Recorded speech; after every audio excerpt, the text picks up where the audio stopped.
Hey everybody, Mike Kriak. I'm the managing operating partner at Consensus Mesh, and I'm going to be talking about DAO or Die, the future of PFP NFTs. So just to set the stage a little bit, the challenge that we have, or at least that I believe, is that so many of these NFT projects at the moment, like what are they doing? What's next? Are you really just looking at the floor? And what are they actually doing, and how are they actually entertaining?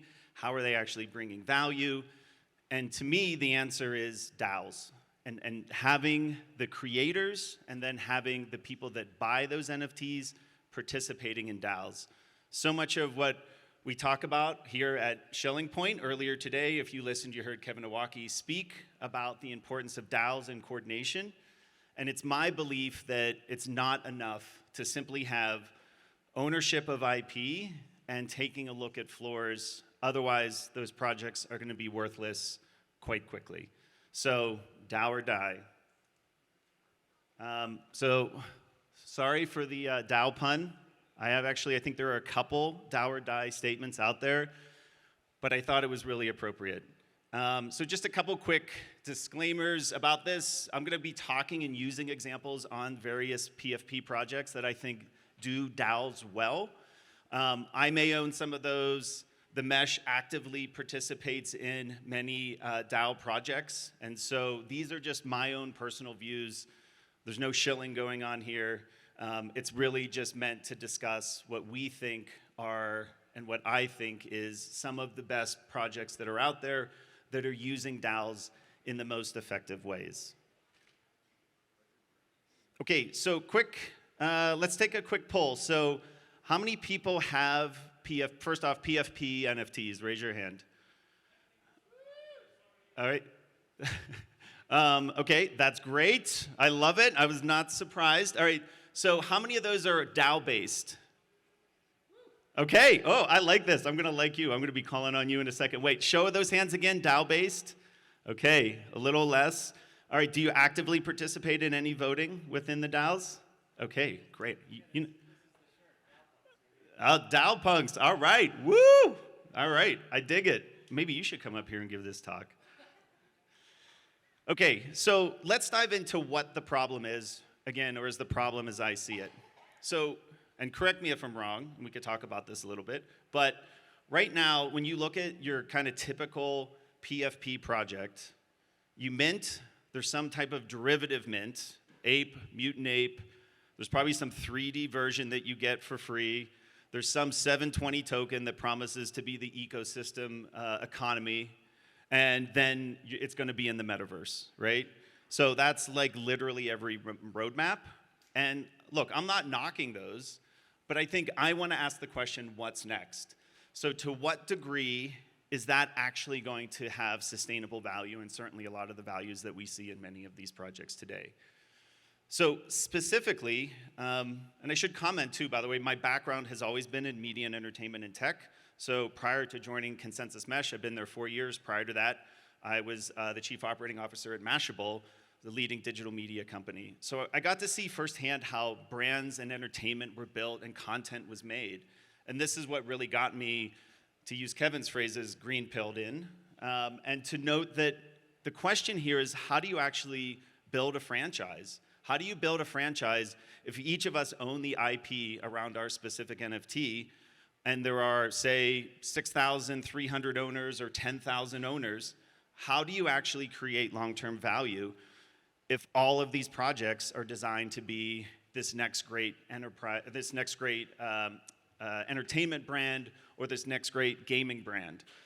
So it's in my opinion that those NFTs themselves have to become the governance layer, ones in which you, as the owner of those NFTs, take action, where you vote, where you have reputation and credentials, and you actually take back the ownership of value creation. And again, the problem here is not simply just to own it and say you own the IP. You have to do something.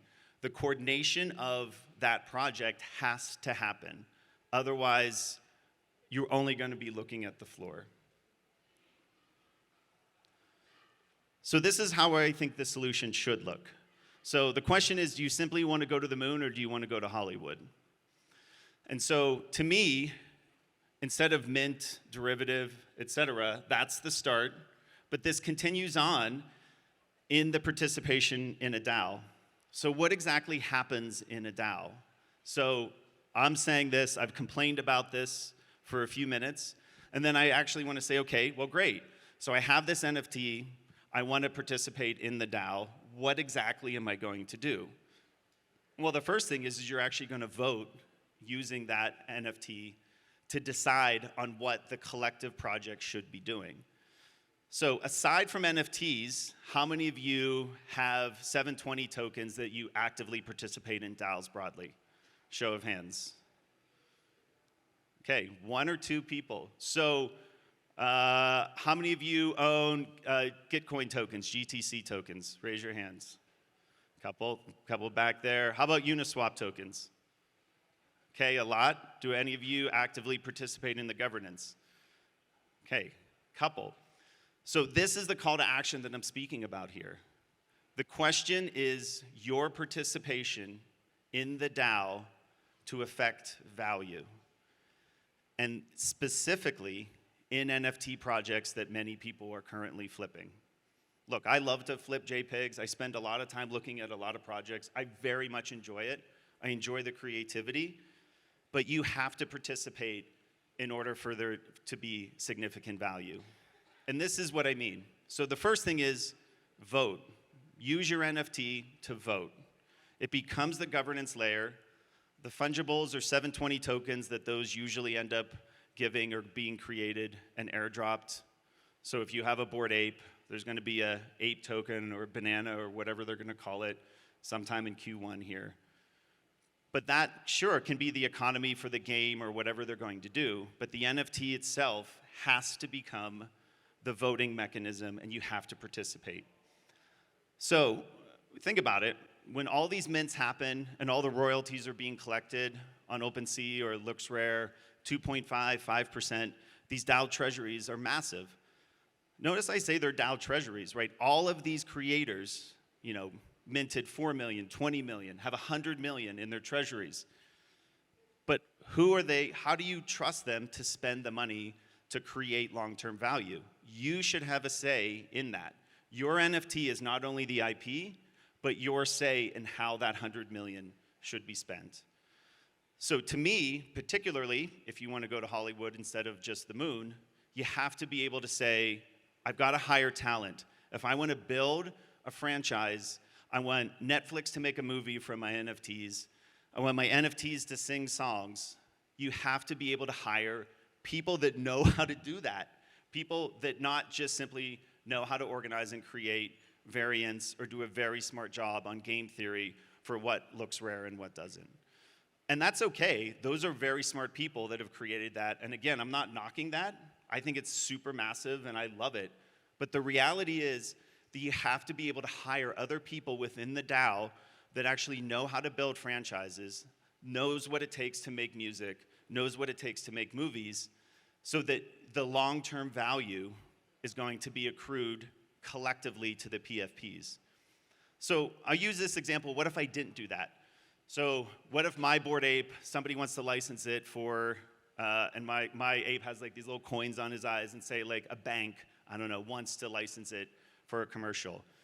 Short-term win for me, great. You get to license it, fantastic. And then what about your ape and your ape and your ape does all these things? The value gets so diffused that everybody gets these short-term wins, but think about the broader public for like what that's supposed to mean. Pretty soon, nobody knows what these apes are designed to do, why they hold value.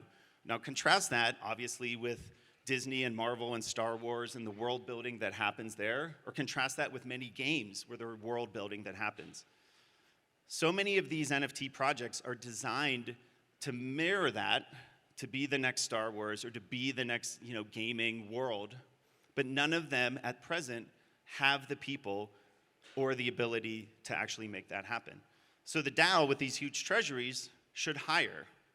So vote to get people to hire, to get them to build, to enter into concrete agreements on how to design the world that these NFT projects are supposed to exist in. And then obviously this is media, it's content. What's the distribution model? How is that supposed to work? And then, by the way, if you've trusted the DAO to do this, you should participate long term. So in this scenario, there's a recommendation where you actually end up taking your NFT, licensing it for a short term back into the DAO so that they're able to handle and coordinate how these various specific NFTs are a part of that larger world, and then you benefit from that. Surely there are smarter people than me that would be able to understand the best way to use my PFP or a collection of PFPs versus each one of us individually doing it. This is by definition what a DAO is and what a coordination mechanism is designed to do. So I want to go through a couple examples and then maybe have a few questions.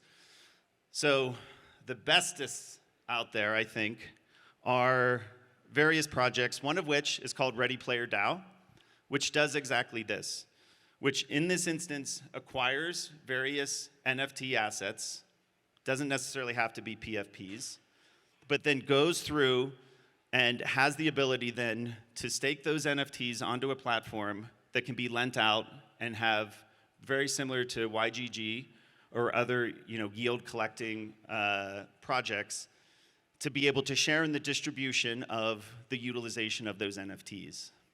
So in this specific instance, we're trusting this specific DAO, Ready Player DAO, to be able to know which assets and which players are going to produce the largest yield. In theory, again, I could do that. I could have an open platform that I could stake my NFT and assume some player is randomly going to use it. But again, wouldn't it be better to have experts within a DAO that know how to do that? The next is actually, I think, Decentraland as well. I think in this specific instance, they're doing a very difficult job and trying and working and iterating into how they handle governance that focuses specifically to ensure that the value of these NFT projects and the value of the NFTs that are within their platforms grow value. They have a committee layer, they have a governance layer, and then they iterate through that governance in a way that I think is quite challenging. I highlight them because I find it very interesting that they are literally world building and that they have a host of NFTs, and they're trying to be able to understand, and they want the participation of those holders of the NFTs to figure out how to lead forward. One of my favorites, Bright Moments. So Bright Moments actually started having a 720 token as a governance mechanism, like many protocols do, and then converted to an NFT PFP related DAO. So the way this works, there are 10 cities right now in New York, Venice, Berlin was just announced, and there are 1,000 NFTs for each of those cities that are PFPs that represent the cities. And they act as a membership for both a physical gallery as well as being able to have discounts on various relationships with artists and others. So in this instance, my PFP, that is a crypto New Yorker, is both and can represent me, but then also acts as a specific way in which how that gallery is run in New York, down on Worcester Street, or the one in Berlin and how that's run. So I get the benefit of the representation as a PFP, and then I also get the benefit of saying how a gallery is run. So in this instance, a lot more real world, but also the fact that the NFT itself is representing the governance, something that I really dig. And then finally, what Farouk is doing at Rug Radio. I think in that instance too, you started off with a membership, and then you moved into various specific NFTs, the Rug NFTs that had a host of different representations in them. And so in that instance as well, the rugs that could actually act as great like banners, perhaps on Twitter, uses and is a way to represent your stake as those specific NFTs that can be used as PFPs as a way to have a stake for the people and by the people. So there's only a few examples that I've seen, and I'm very curious as well for what others have felt. But in terms of the polls that I listed earlier, I think this is something that needs to happen. I think that fundamentally, that you need to be able to have NFT projects, specifically those that get minted on various platforms, to be able to form in a DAO as quickly as possible, and then for you to actively participate in those DAOs for the long-term success of those projects. Otherwise, we're just gonna watch the floor, and we're gonna sell, and they're all gonna go to zero. And I think that's not what we want. We want this to be the next generation of entertainment creation, and the way to do that is to be able to actively make it and participate yourself. So I think, whoops, in terms of, I'll go back to if there's any quick questions, that's the whole nutshell. I'd love to be able to talk to folks more about that. You know, we participate in a lot of different DAOs and DAO structures. I'm very keen to see how this iterates.